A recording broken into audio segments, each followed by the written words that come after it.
Nous avons certainement un peu nos guides de lecture, chacun, chacune, et je nous encourage à en avoir un. Cette semaine, dans mon guide de lecture, il y avait plusieurs extraits de la seconde lettre de Paul à Timothée. Vous savez que Paul, c'est un apôtre, c'est un témoin de Jésus. L'apôtre, c'est celui aussi qui bâtit des églises et qui vraiment place le Christ au centre. Et ce Paul du 1er siècle, il aimait une chose. Alors non seulement Jésus, mais il aimait aussi écrire des lettres. Alors, ce matin, et pendant cette semaine, j'ai écouté quelques extraits de ces lettres. Et notamment, il y a une parole qui m'a un peu bouleversé, qui m'a, j'espère en tout cas, rejoint, changé. Il dit simplement cela, Paul à Timothée, où il ne dit pas que cela, mais ravive le don de Dieu qui est en toi. Ravive le don reçu que tu as reçu de Dieu en toi. Littéralement, ravive cette flamme que le Seigneur a déposée en toi. Vous savez, cet appel reçu de Jésus à aimer, à être avec les autres. Cet engagement, et que peut-être tu as l'engagement que tu as aussi auprès de ta famille, mais dans les associations, dans ton travail, dans ton église, avec tes amis. Et Paul dit à Timothée, nous dit ce matin, ravive cette flamme en toi. Et pour ceux qui ont fait des colonies, cette flamme en toi, ça résonne un petit peu, j'espère en tout cas. Et là, je me suis dit, je crois qu'on a vraiment besoin de ce mois de juin de creuser cette parole. Car qui n'est pas un peu fatigué en ce mois de juin? Et qui n'aimerait pas redonner un peu de vigueur? Les vacances, ce n'est pas encore pour tout de suite, il faut tenir encore quelques jours, quelques semaines. Et c'est là que Paul va nous aider, car non seulement il nous dit « ravive », mais il va nous donner 3 conseils. 3 conseils qui sont aussi présents dans cette seconde lettre à Timothée. On va les lire, ces 3 conseils, et on va méditer ensemble sur ces 3 conseils. Premier conseil, toi, mon enfant, puise tes forces dans la grâce accordée en Jésus-Christ. Deuxième conseil, tel un bon soldat de Jésus-Christ, prends avec moi ta part de souffrance. Troisième conseil, souviens-toi de Jésus-Christ ressuscité. Alors je suis sûr que quelque chose vous a tout de suite sauté aux yeux dans ces 3 conseils.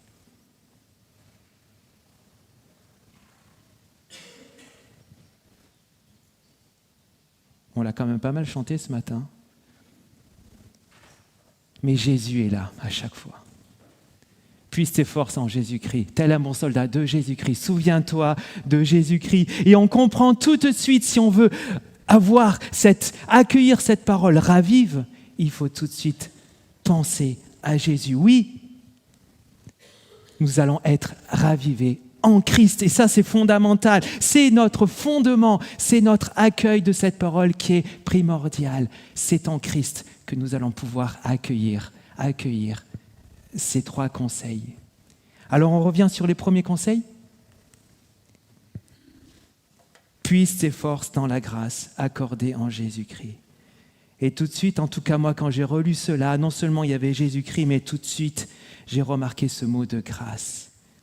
Ah oui, la grâce, c'est quelque chose de fondamental. Pourquoi c'est fondamental? Parce que la grâce parle à la fois de Dieu et la grâce parle aussi de l'humain. La grâce parle de Dieu d'abord. La grâce, c'est cet a priori favorable de Dieu sur toi.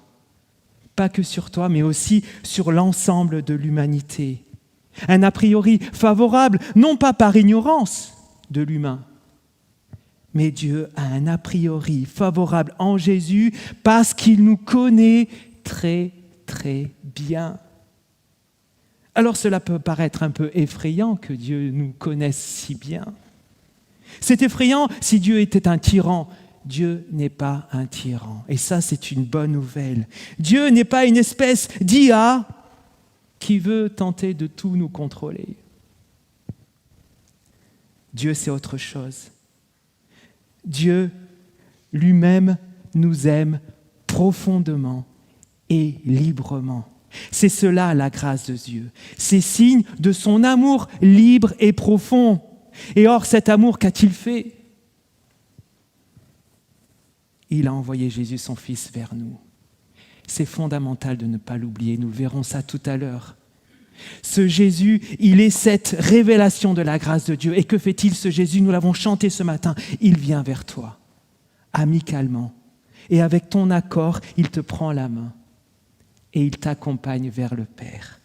Et vous savez ce qui se passe, et tu sais ce qui se passe en chemin. En chemin, il prend sur lui tout ce qui encombre à la rencontre avec Dieu.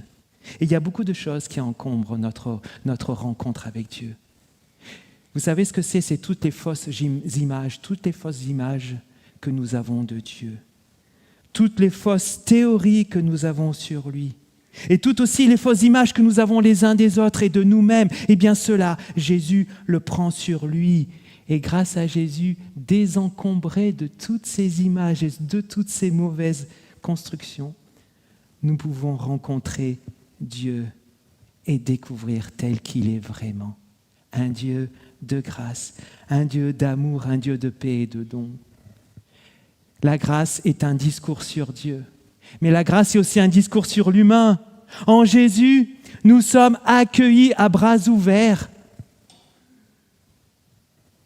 par Dieu. Et c'est là que je comprends quel est l'humain selon la grâce de Dieu. L'humain est un accueillant. L'humain est un accueillant. Et cela, c'est vraiment important que nous puissions le creuser, que nous puissions le redécouvrir. L'humain devant Dieu n'est pas un performant. Il n'est pas appelé à être le meilleur. Il est d'abord appelé à accueillir ce que Dieu a prévu pour lui. Et nous l'avons redit, cette grâce, cet amour et cette paix. Réjouissons-nous d'être des accueillants de ce que Dieu veut nous donner.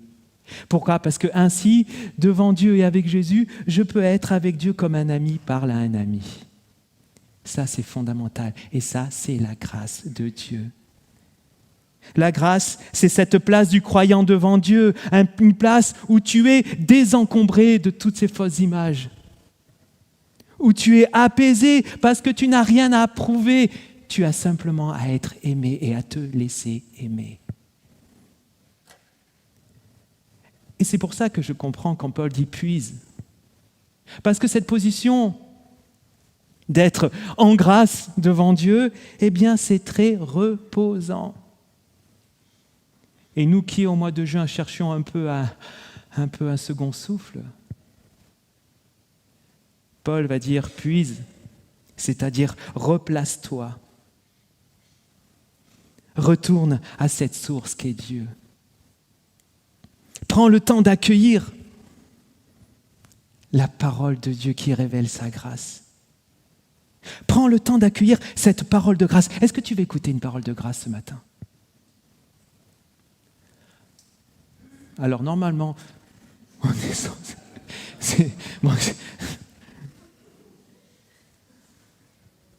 je l'ai réécouté encore cette semaine. Si Dieu est pour nous, qui sera contre nous? Lui qui n'a pas épargné son propre Fils, mais qui l'a livré pour nous, comment ne nous fera-t-il pas totalement grâce avec son Fils? Qui accusera ce que Dieu a choisi? Personne, car c'est Dieu qui les déclare justes. Qui condamnera? Personne, car Jésus est mort. Bien plus, il est ressuscité, il est à la droite de Dieu et il prie en notre faveur. Puise dans cette parole de grâce. Respire, recharge-toi, c'est la grâce, c'est disponible, c'est toujours cadeau. Je veux accueillir encore avec vous ce matin cette parole. Ce premier conseil de notre vieil apôtre. On continue. Prends ta part de souffrance tel un bon soldat de Jésus-Christ. Et là, je comprends, je vous donne déjà quelques indices. Ravivez ensemble, ravivez avec les autres. Parce que l'illustration du soldat, quand on le lit, on n'est pas toujours très, très à l'aise avec ça, en tout cas personnellement. Mais c'est intéressant quand même, le soldat. Parce que le soldat connaît son camp. Il connaît son étendard. Le soldat a dit oui à l'époque de Paul, il a dit oui à l'empereur. Et là, Paul semble dire à Timothée, n'oublie pas ton oui à Dieu, n'oublie pas ton oui au Christ. Et là, vous pensez, mais de quoi il parle exactement, le oui? Souvenons-nous le jour où nous avons accueilli le Seigneur dans notre cœur, quand nous lui avons dit oui. Est-ce que ce n'était pas un beau jour quand même? C'était peut-être l'un des plus beaux jours. Les nôtres qui vont dire, oh, mais quand j'ai rencontré mon épouse ou mon époux, c'était pas mal aussi. Oui, ok. Mais intérieurement, quand nous avons dit oui, nous avons été un peu un soldat, là. Nous avons dit notre étendard, c'est le Christ. Mais ce qui est beau aussi avec le soldat, c'est qu'en fait, un soldat n'est pas un mercenaire. Le mercenaire, il travaille tout seul, en gros, pour lui. Mais ce qui est beau avec le soldat, c'est l'esprit de corps. Les soldats appellent ça, nous avons des frères d'armes. J'espère que dans l'Église, nous avons des frères et sœurs de paix, d'amour et de grâce. Mais soldat, tu n'es pas seul. Tu es avec d'autres. Et c'est cela l'exemple du soldat. Peut-être vous êtes en train de vous dire, mais là, le pasteur, il évite la souffrance. Là. Et c'est bien, le soldat, on est OK, tout ça, tout va bien, on a compris à peu près.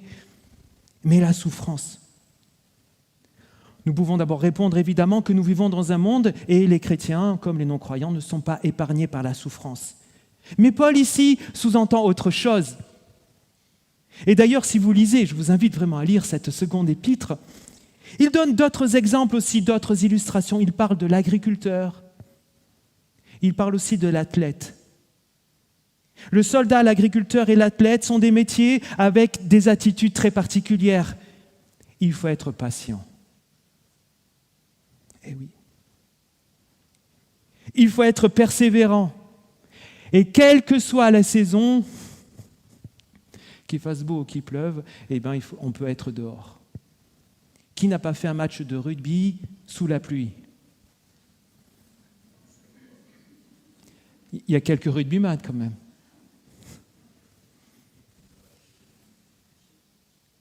Et je crois qu'en fait, cette souffrance du Paul nous dit, persévère. Tel un bon soldat, prends avec moi ta part de persévérance. Et je crois que c'est cela aussi un conseil pour raviver notre foi. Nous ne sommes pas seuls, nous avons besoin des autres et c'est ensemble que nous allons persévérer. Raviver et point E, ensemble avec les autres. Je crois que cela va nous aider. Troisième conseil, souviens-toi de Jésus-Christ. Le texte rajoute aussi fils de David, je reviendrai tout à l'heure sur ce point. Le souvenir habite l'Écriture.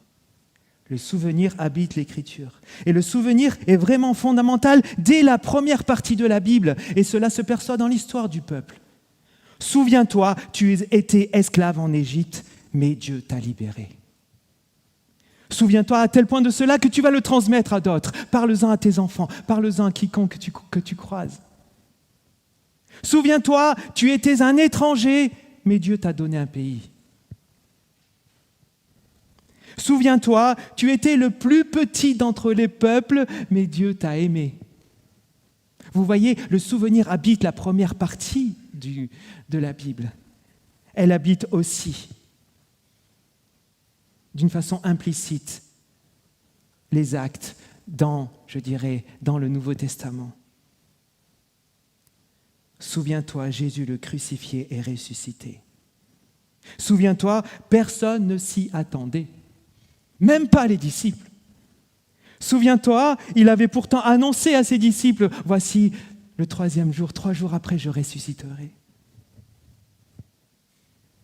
Souviens-toi, il a tenu ses promesses. C'est exactement cela que veut dire « Souviens-toi de Jésus-Christ ressuscité, fils de David ». C'est-à-dire que c'était annoncé déjà et cette promesse a été tenue. Mais souviens-toi que la mort a été vaincue. Souviens-toi que dans notre vieux monde, une nouvelle est arrivée qui éclaire et qui fait que dire que le nouveau monde de Dieu est là. Souviens-toi, la fatalité n'existe plus avec le Christ. Vous sentez toute l'espérance qui monte en nous, là, peu à peu? Enfin, j'espère. Cette espérance qui permet de voir l'avenir différemment. Parce que souviens-toi aussi, c'est regarder dans nos histoires quand Dieu est intervenu pour nous libérer. Et ça aussi, c'est fondamental, le souvenir des actions de Dieu. Non seulement dans la grande histoire du monde, avec la croix et la résurrection, avec cet acte de libération, mais aussi dans nos histoires personnelles, où nous avons vu, bien souvent alors que nous ne nous y attendons pas du tout, la main de Dieu nous libérer. Vous sentez l'espérance monter en nous? Alors oui, je crois, ensemble, raviver en Christ, raviver par la grâce. Je crois qu'on ne fera jamais le tour de cette grâce, de ce que c'est, de sa profondeur. C'est un peu comme l'amour, et Paul le dit à un moment donné, de contempler la longueur, la hauteur, la largeur, la profondeur. Et là, il y a 3 petits points parce qu'il ne sait plus quoi dire, tellement c'est grand.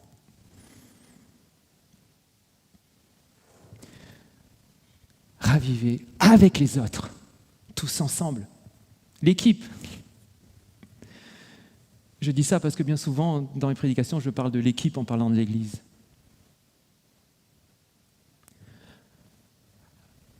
Raviver par l'espérance. En fait, en accueillant ces 3 conseils de Paul, je perçois que Paul, en fait, nous encourage. C'est tout à fait bateau ce que je suis en train de dire, je comprends. Évidemment, Paul nous encourage.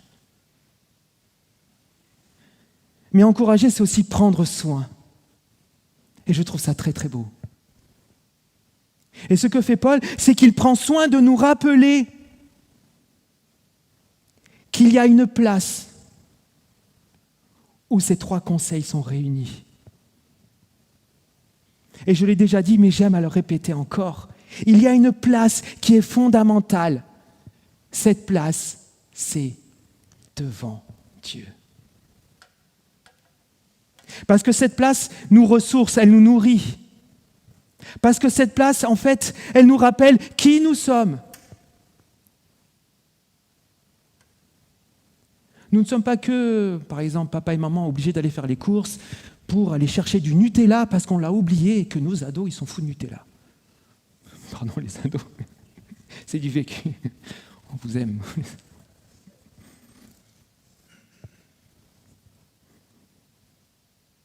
Devant Dieu, je suis aimé tel que je suis. Et ça, je ne sais pas vous, mais moi, ça me bouleverse encore. Vous le voyez dans le son de ma voix. On ne se refait pas. Mais devant Dieu, je réapprends et je redécouvre que Dieu m'aime tel que je suis, tel que nous sommes. Mais aussi, je me redécouvre à quel point je suis frère de Jésus et enfant du Père. Et ce n'est pas grâce à moi, ce n'est pas grâce à nous. C'est beau quand même. Et je crois que c'est cela que Paul veut nous redire ce matin. Tu as ta place devant Dieu. La place la plus belle. Et là, moi, je rêve d'une église où justement, notre projet, c'est ça. Ta place est là. Parce que ta place, elle est devant Dieu. Et c'est mon rêve. C'est mon rêve, ça.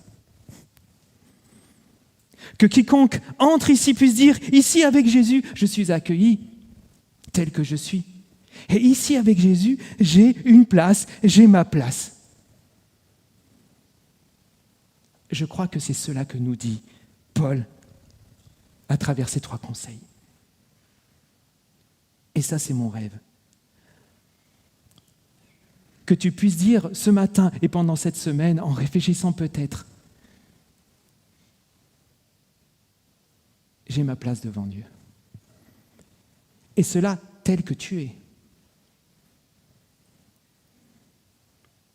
Alors c'est ma prière pour nous tous et toutes. Mon humble prière. Allez Toulouse. Allez Toulouse avec le Seigneur. Amen.